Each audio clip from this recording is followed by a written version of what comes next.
Hey, Miss Jennifer's first grade artist. I'm Miss Lisa, and this is our fourth of four art projects. So it's our last art lesson in this first quarter. All right. And the name of this art project is called It Takes a Village.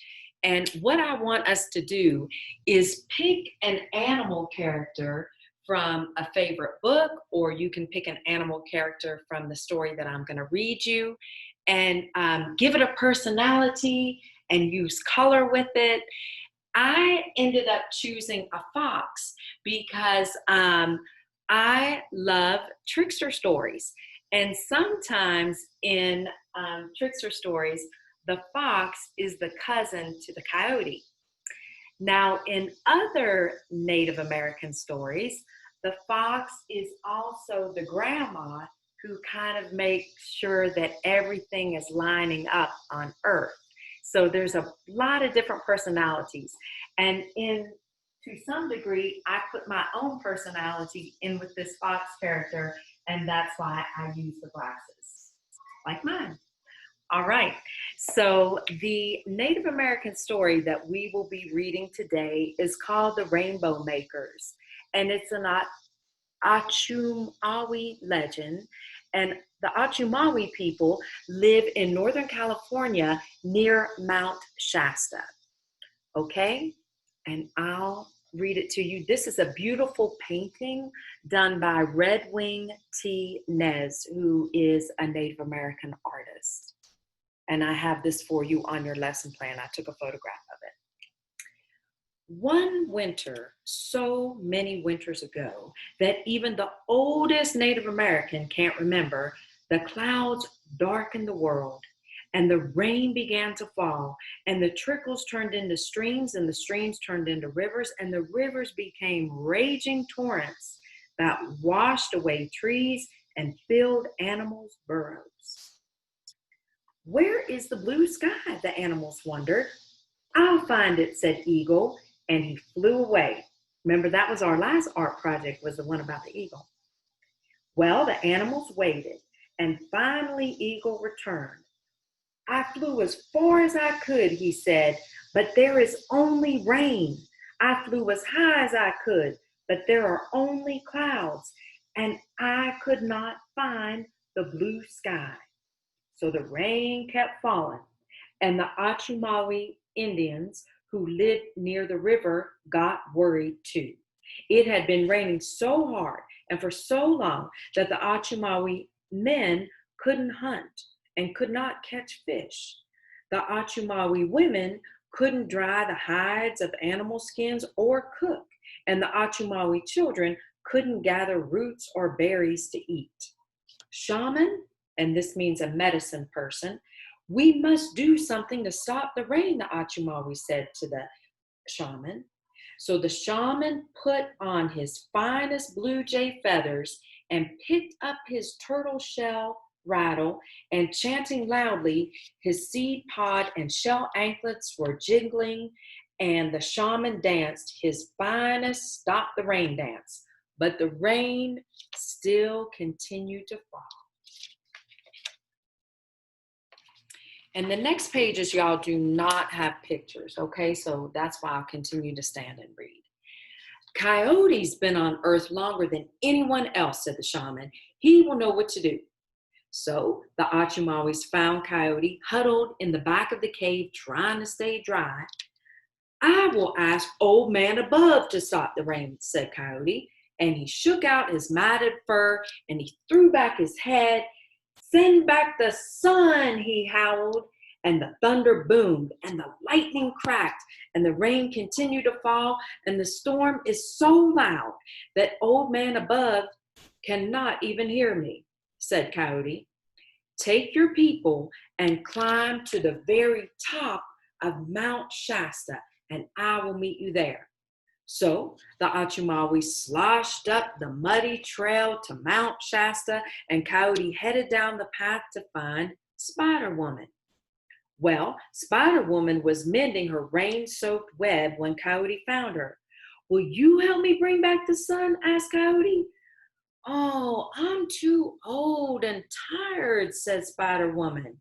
But my 60 sons live on the branch below, and maybe they can help out. Spider Woman's two youngest sons jumped at the chance to help Coyote, and the threesome headed up the mountain. And on the way, they met two white-footed mouse boys searching for the sodden leaves for nuts. We're going to the top of Mount Shasta to bring back the sun, called Coyote. Will you help us? Yes, said the mouse boys. So they joined the trio trudging up the trail, and Weasel Man then poked his head out of a hollow log, and the mouse boys shuddered as Weasel Man eyed them very hungrily.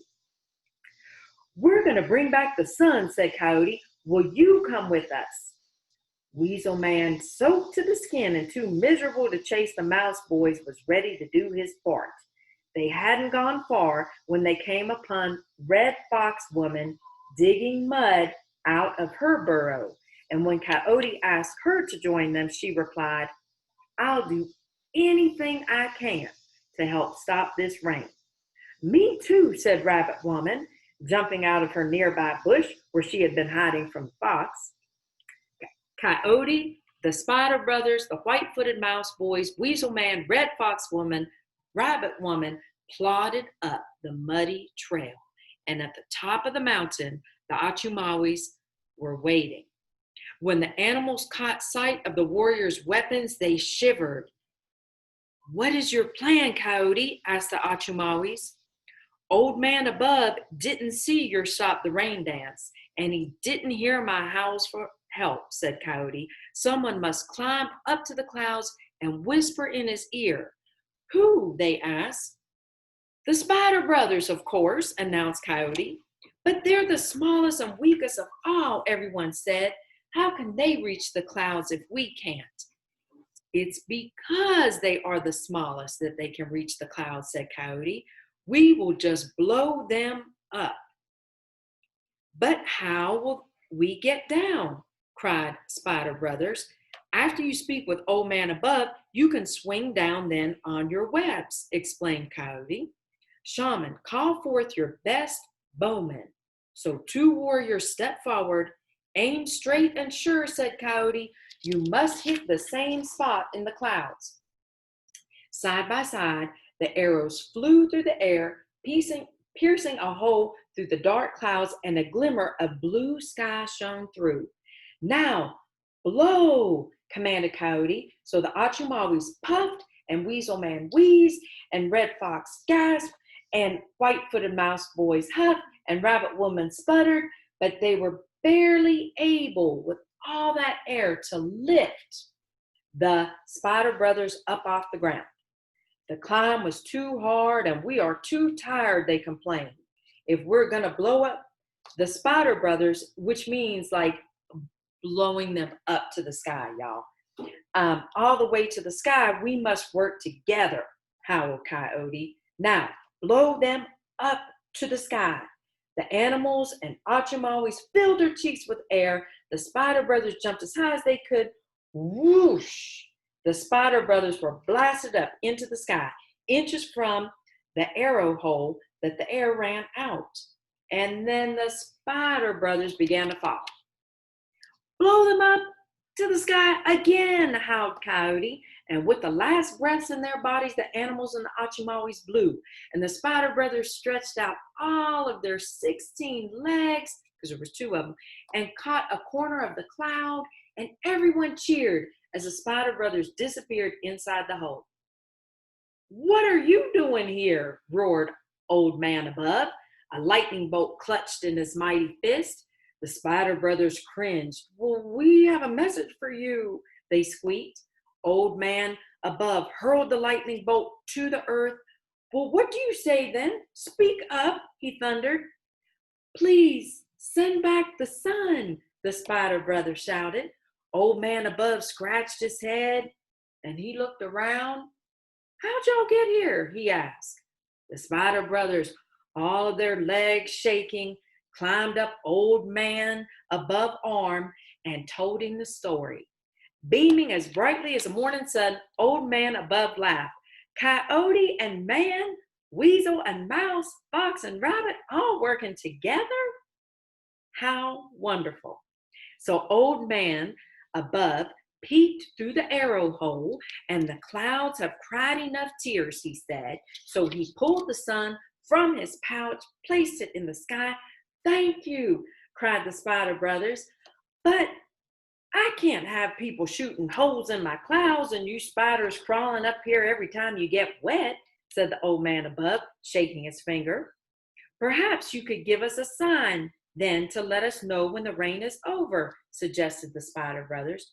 Good idea, said the Old Man Above. I'll use a foxtail. The Spider Brothers looked around. They didn't see a foxtail anywhere.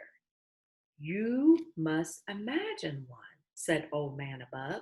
So one spider remembered Red Fox's woman's bushy tail, and suddenly a red streak arched across the sky, and the other brother thought of Coyote's fuzzy tail, and a yellow streak appeared below the red one, and then they imagined green forests, and then blue waters, and then the violet sky of twilight. With each thought of a new color was added until an enormous multicolored foxtail glowed in the sky. This is my end of the rain sign, Old Man declared. Tell the people and animals when they see a rainbow foxtail in the sky, they'll know that the sun will follow. And from that time to this, Old Man Above has always hung a huge rainbow foxtail in the sky as an end of the rain sign.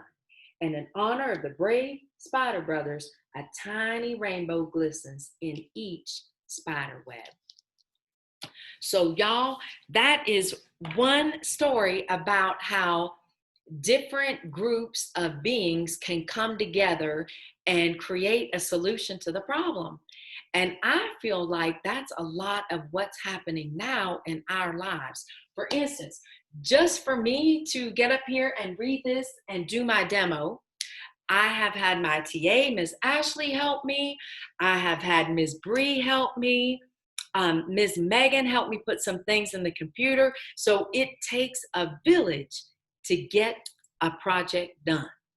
All right, so here we are, and we're looking at this box, and we're thinking about our shapes. And if I were to ask you, y'all, define for me what are the shapes of the ears, you would tell me a three-sided shape known as a triangle. That's right. And if I were to ask you, y'all, what is the basic shape of the fox tail, you might tell me an organic shape, like an oval or a teardrop.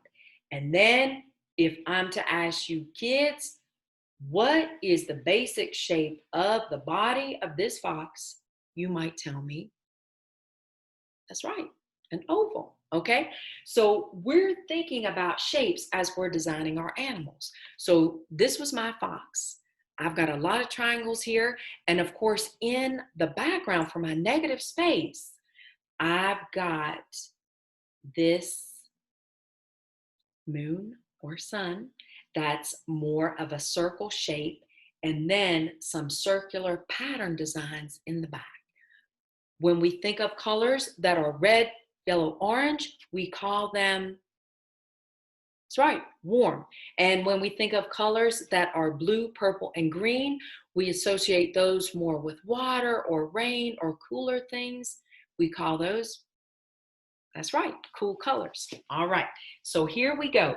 Now, you can base your animal on one of the animals in the story, or you can base it on a different story, or you can base it just on an animal that you love. All right, so since I have done the fox as that example, you know, I was really impressed with those Spider Brothers. And I drew my spider in pencil first, and then I'm gonna outline it so you can see it in marker. And again, we've got this semicircle, a half of a circle, and then an all the way circle to represent the body. And do something to give your animal whichever animal you choose, a personality. So I'm going to put an S for like super or spider.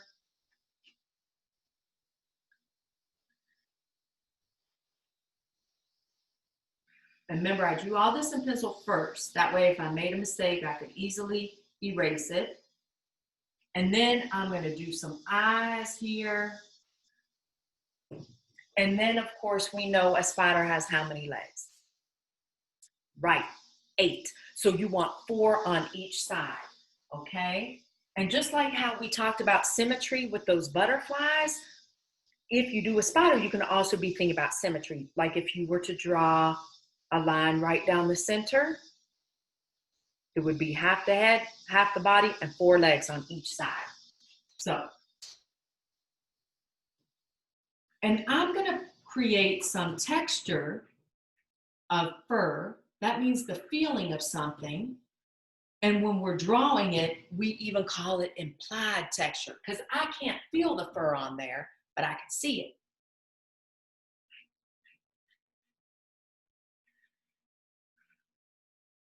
Okay, and then I would do the other side too. Now I'm gonna do this demonstration assignment in pencil, marker, and now I'm gonna come in with colored pencil, okay? So I'm gonna use, what temperature? That's right, some warm colors to put in my spider, in my super spider's face.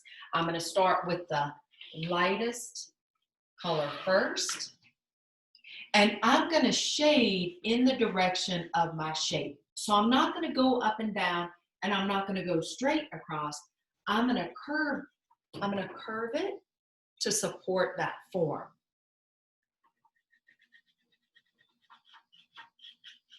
So I'm curving it. I'm going to curve it around the eyes.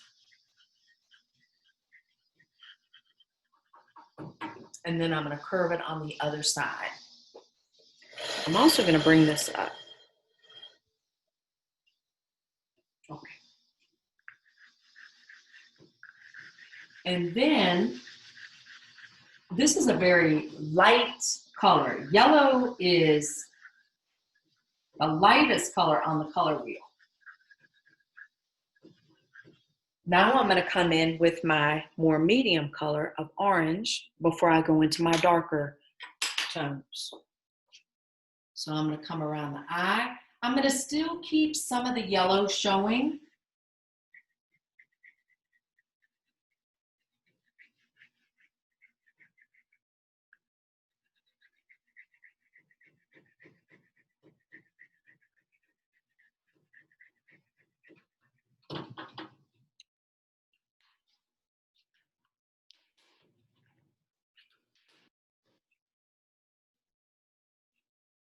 Okay, and then I will add my darkest value of the warm colors, which is red.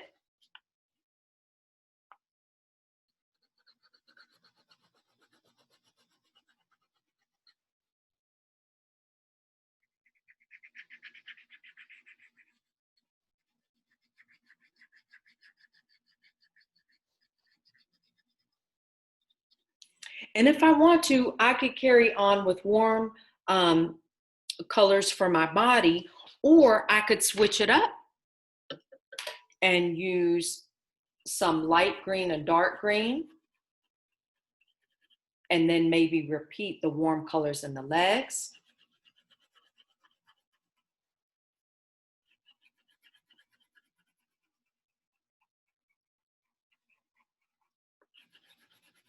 And again, I want to kind of curve around here.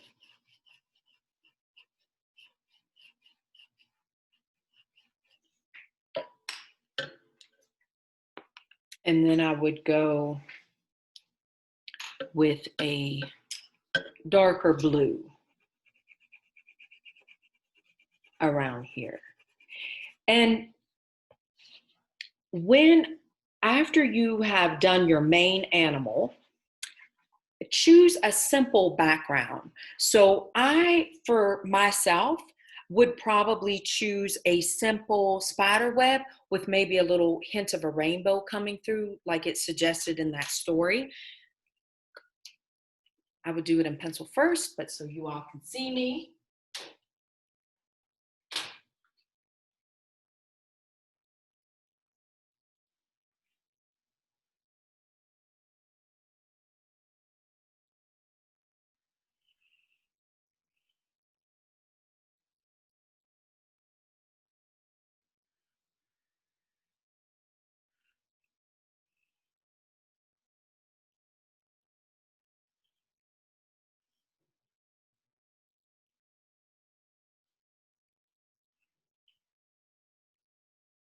And I am keeping my spider web behind the spider. That's why I'm not drawing lines through the legs.